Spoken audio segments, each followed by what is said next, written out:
Welcome to InfoHub. In our headlines, $2.9 billion set aside for 2018 local government elections. Commuters urged to be patient as East Coast Road project progresses. 84 daycare centers now registered. And Social Cohesion Ministry wants this year's MASH float and costume parade to edutain you. Stay tuned for the details of these and more. Daddy!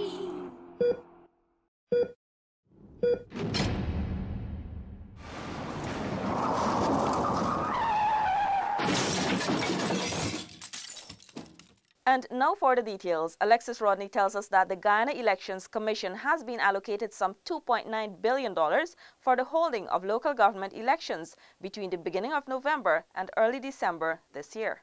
The multi-billion-dollar allocation from central government demonstrates its unequivocal commitment and determination towards democratic governance, according to Minister of Communities Ronald Bulkan. At his ministry's 2017 year-end review and 2018 projections, Minister Bulkan said the ministry's obligation is to ensure that the local organs are ready for elections. This is why the work that is being done to help to equip and empower our local government or local democratic organs and to allow for capacity building and institutional strengthening is so critical. According to Minister Bulkan, his ministry will continue with its campaign on public education, something he stressed is still needed among Guyanese. I would be the first person to admit that there is still a great degree of lack of understanding as to, even what are the responsibility of local government organs. Invariably we hear in our engagement and interaction with the public that there is still this mindset that it is the central government that is responsible for the conditions in any individual community. After 2 decades of dormancy, the government was able to resume local government elections in 2016 after it was last held in 1994. According to the minister, the 2016 local government elections saw a 43% turnout. However, a 50% target has been set for this year. With the government observing the LGE legislation, elections will be constitutionally due between the beginning of November up until the 7th of December.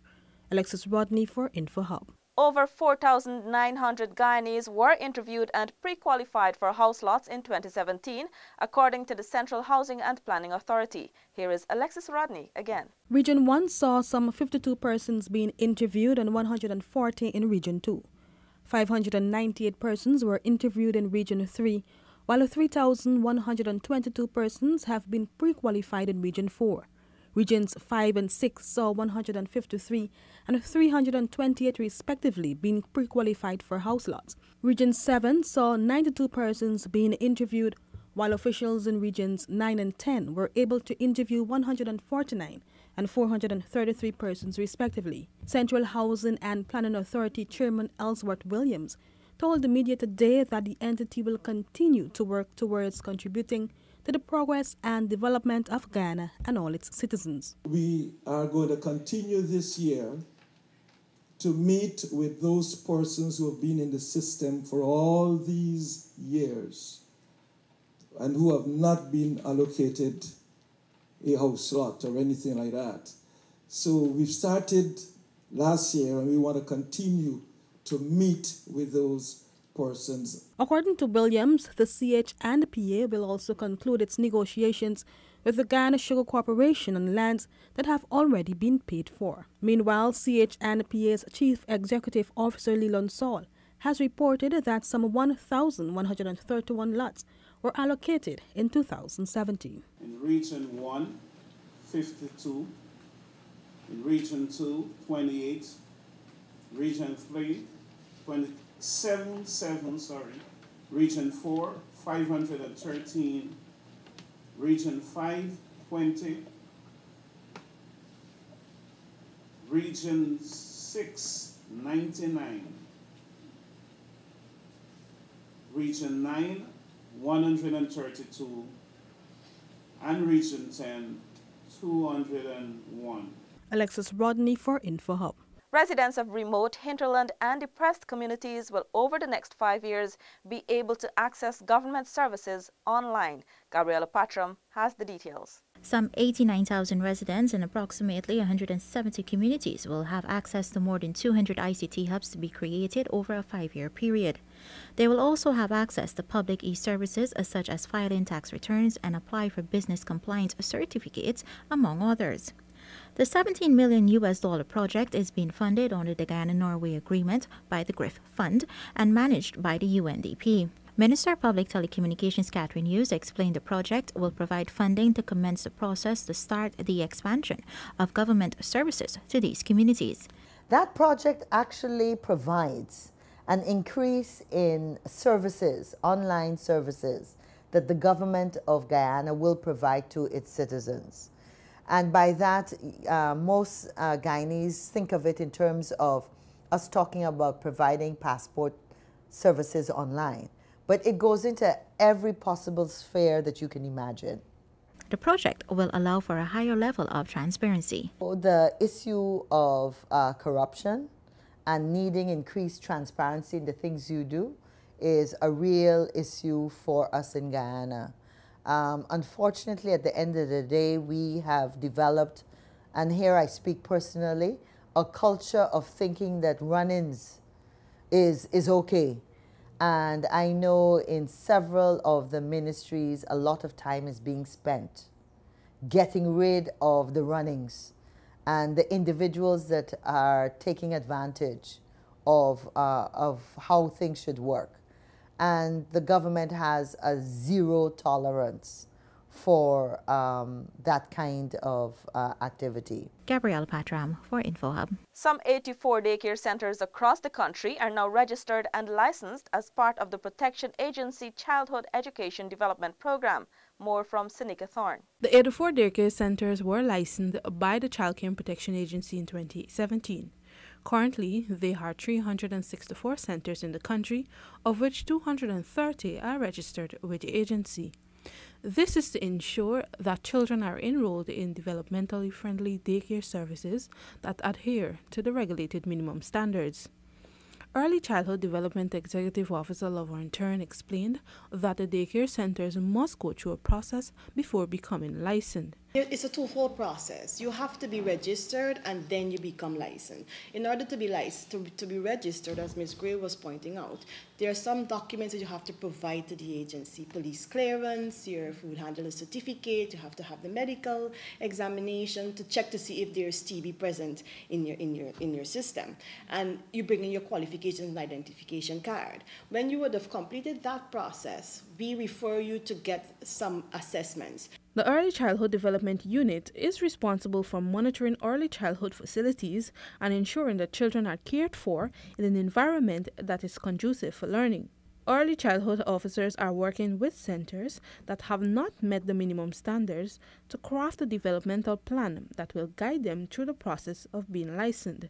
Seneca Thorne for InfoHub. Tiffany Rogers tells us that the Guyana Lands and Survey Commission is enhancing its capacity to conduct surveys. This move by the Guyana Lands and Surveys Commission is part of a 4-year project to mainstream sustainable land development and management.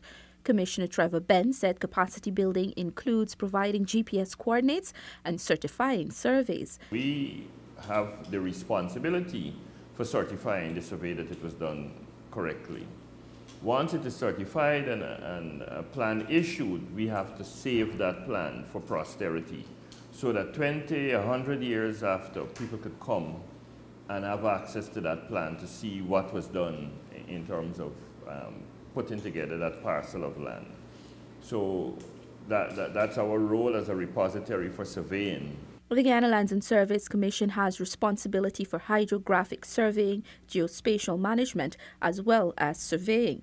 The capacity building exercise includes the procurement of equipment to ensure the accuracy of the surveys done by the Commission. There are also plans to enact a geospatial framework to guide the Commission's work.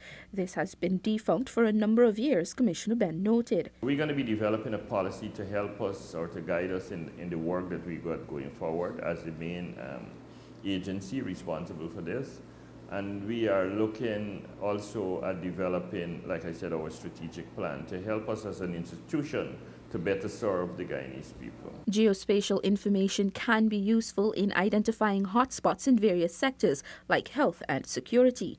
The 4-year Mainstreaming Sustainable Land Development and Management project is being funded by the Guyana Red Plus Investment Fund, GRIF, at a cost of US $14.8 million. It will be officially launched later this month. For InfoHub, Tiffany Rogers. As the East Coast Road Widening Project progresses, road users are being urged to remain patient. Here is that report from Renetta LaFleur. Physical works for the road expansion commenced last year. Coordinator for Work Services Group Jeffrey Vaughan said while the Ministry of Public Infrastructure recognizes that there will be more traffic congestion, it is important for the road to be upgraded. Vaughan explained the ongoing works currently being conducted between Better Hope and Better Fawakting. He said, quote, "We're presently looking at sand filling, widening of the road. There are some areas of the road where we have mixed loam and white sand, and also some areas where trial mixes have been done for a crusher run." End of quote. According to the Work Services Group coordinator, the contractor is on target and the consultancy is on the ground to ensure quality control of the materials used and traffic is managed as best as possible. In 2016, the government and the People's Republic of China signed a US $45.5 million concessional loan for the completion of the widening of the road between Better Hope and Belfield.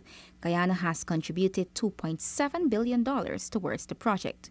Renetta LaFleur for InfoHub. The Social Cohesion Ministry wants to edutain Guyanese with this year's Mashramani costume and float parade.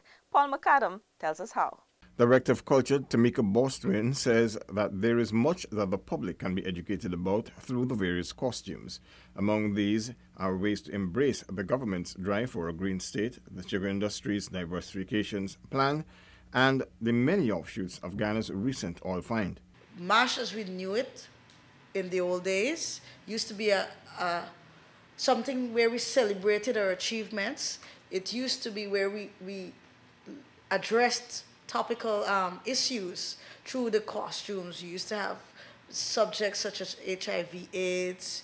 You had even sugar. The hope is that we can get back to that place where we focus on issues that relate to us as a country and not get carried away with the image of a skimpy carnival swim piece. The concept behind the initiative, according to the director, is not to limit designers' creativity, but rather to ensure that the younger generation is not only entertained, but also educated. We'll be meeting with designers and encouraging them as much as possible. We don't want to restrict creativity in any way, but we want to encourage them to create costumes that we'll be proud of and that sends a message to the young people looking on that says that, look, this is important to us. Social Cohesion Minister Dr. George Norton has also endorsed this move.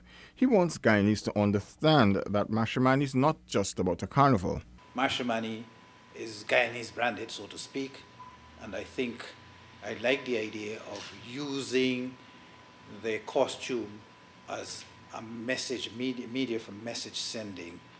And yes, I remember the days when agriculture was emphasized a whole lot, and we can do the same still. Mashramani, the minister noted, is a national event. Therefore, the image that is displayed to the rest of the world is very important for Guyana. The theme for this year's celebration is Let's Cooperate and Celebrate Republic 48. Paul McAdam for InfoHub. Here's our final report. Sporting associations and federations are being called upon to submit all relevant documents to the National Sports Commission. If not, Director of Sport Christopher Jones warns that they will not receive funding. Jones said that all associations and federations were asked to submit their databases with respective athletes in order for the Commission to determine if the selection of specific athletes to represent Guyana is justified. You have athletes are chosen above others simply because their parents are big-time donors to their particular association.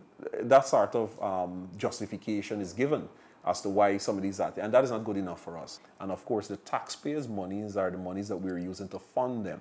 And we want to be able to be in a position to justify to the taxpayers of the country that we funded these athletes because John Jones and Michelle Singh are the two most qualified athletes. The sports director reminded that when an athlete participates in an overseas event, he or she is representing the entire country and not just a specific association or organization. One of the criteria that we set up in terms of making funds available to them, and we're hoping that the new commission board endorses this, is that unless a particular association or federation submits the database on their athletes, that association or federation will not receive funding from the Sports Commission because simply we don't know who we are giving the monies to and why. These moves, according to the sports director, are a part of the government's efforts to ensure accountability in sports nationwide. Paul McAdam for InfoHub. Thanks for watching. Remember to connect with us 24/7 on our website and social media. Goodbye.